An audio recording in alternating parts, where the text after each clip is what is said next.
Well, joining us now is Lisa Miller, a Republican strategist. Lisa, thank you so much for joining us. Let's return to the controversy surrounding the Jeffrey Epstein and President Trump. The Wall Street Journal is breaking some news right now, reporting that the Justice Department told the president that his name is in the files, among other people. What's your reaction to that? Well, Eric, this entire story, this entire issue is horrifying. And I think that everybody that's paying attention feels the same way. I think that we need to have a very specific and fact-based investigation.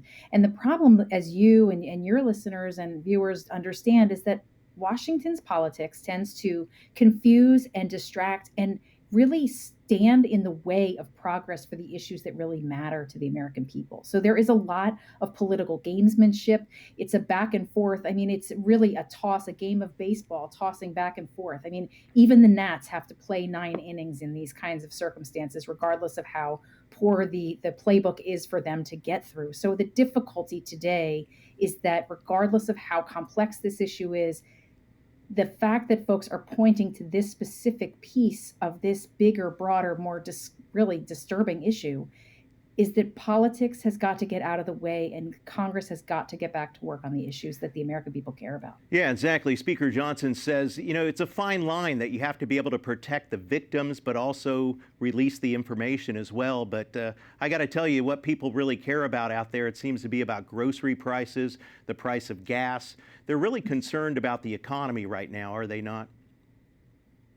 Absolutely. I mean, this to me seems like we're fiddling with the drapes while the American people are feeling as if the house is burning down. Correct. They're incredibly unhappy with the issues that matter to them most. And while people want answers, they want answers about what happened with this particular circumstance and this particular situation with Jeffrey Epstein. It's horrifying. Set that aside. We all need to be able to know how we can predict our family budgets and how we can predict our life circumstances in a way that cannot be done if we're standing in the way with all kinds of resolutions that are not letting progress happen further. Well, and speaking of progress, I mean, I just reported that the appropriation bills, they still even haven't gotten to that yet, and we may see another CR, continuing resolution, in the near future. Could this really impact Republicans' chances in the 2026 midterm elections?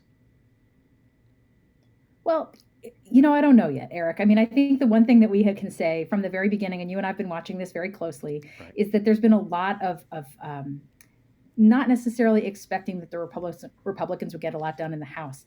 I think Speaker Mike Johnson has overperformed every single time as it relates to getting the work done. If it's a CR, well, then let it be a CR. Unfortunately, we wanted to see things happen in the appropriate manner and the way that we used to do appropriations bills.